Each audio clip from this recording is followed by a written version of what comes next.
Ah yes, The Substance.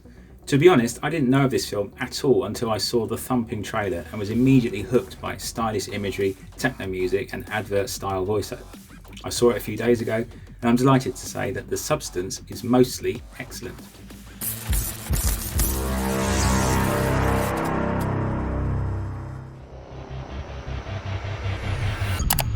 The Substance is a 2024 body horror film directed by Coralie Fargeat, featuring Demi Moore as Elizabeth Sparkle, a fading Hollywood star desperate to reclaim her youth and fame. After being fired from her job due to her age, Elizabeth discovers a mysterious black market drug called The Substance, which promises to create a younger version of herself. However, the process is horrific. After injecting the substance, a younger version of herself, Sue, played by Margaret Qualley, emerges from her body. The two must alternate their existence every 7 days, leading to a dark exploration of identity, self-worth, and the societal obsession with youth. Critics have responded positively to The Substance, praising its bold commentary on beauty standards and the pressures of ageing. The film is described as a bombastic body horror that effectively critiques societal norms surrounding youth and femininity. Reviewers highlight Moore's performance as both heartbreaking and powerful, with the film's visual style being noted for its vibrant and grotesque aesthetics. The narrative is compared to classic horror tropes, exploring themes of identity and autonomy in a society that vilifies ageing. So I walked out genuinely in a state of shock after the last 2 hours and 20 minutes or so of this film, and there is a lot that I do like about it. Demi Moore has received widespread acclaim, and deservedly so. At 60, she really commits to all aspects of a grueling role, not only emotionally but physically too, and plays a complex character, bitchy but vulnerable, famous but lonely. I genuinely felt sorry for her at times, especially during her 7 days where she'd done very little but rapidly aged. And no matter what her character feels, Demi is looking and acting great at 60 and delivers a powerhouse performance. Dennis Quaid is superb as her slimy manager with over-the-top suits. Apparently originally Ray Liotta was going to play him, and he would have added a certain steely-eyed menace, but Dennis is fantastic here. I particularly like how his scenes are mostly very brief, loud and superficial. I like the excessive mess he makes eating shrimps and then just walks off, obnoxious, brash and rude. It just shows the disposable, endless consumption of the world Lizzie is in, and is an indictment on Hollywood itself. A useless fact, I once interned for Working Title, one of the production companies of The Substance. I was paid expenses only, which in my early 20s was like giving bread to peasants. Disposable indeed.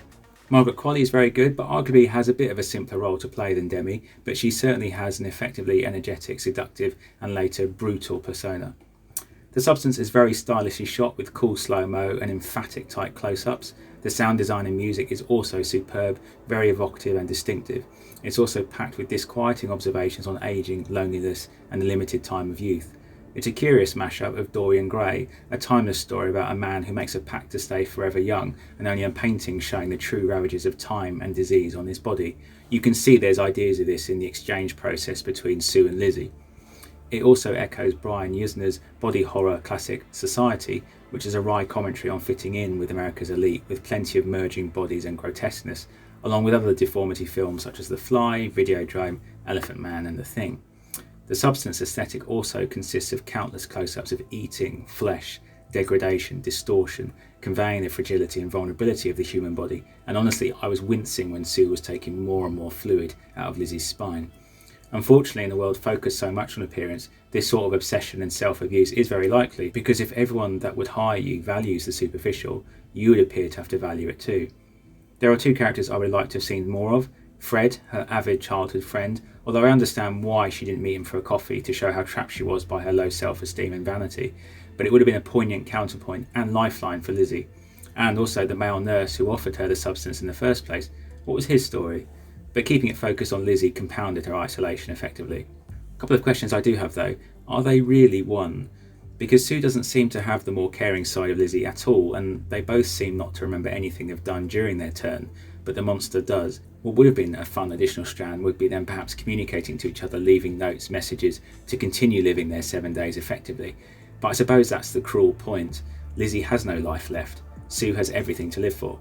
But why would Lizzie bother giving birth to a younger version of herself in the first place if she's not being that person? Is Sue her subconscious self?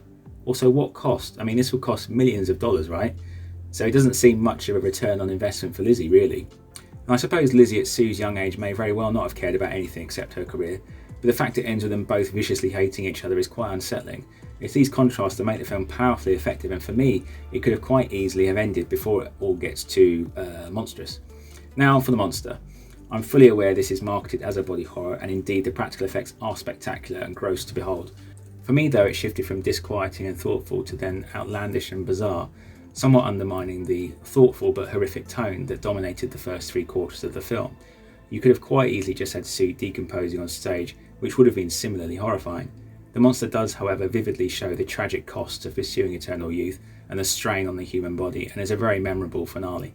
But for me, probably a bit too much if I'm honest, and there have been some reports of walkouts. It most definitely isn't a conventional date movie for sure. Bottom line, it's by far the most interesting and innovative horror film this year. If it's a choice between yet another remake by bored millionaires lazily pillaging from previous IP, choose The Substance instead, and be prepared for a wild ride from a promising upcoming director. Overall, The Substance is best seen as a cathartic and extreme feminist horror statement, blending horror with sharp social commentary, and is definitely worth watching, as long as you're okay with a bit of gore. Thanks for watching. If you like this video, please like and subscribe. If you haven't already done so, I'm so close to getting that magic subscriber number. If you've seen the film, please comment below your thoughts.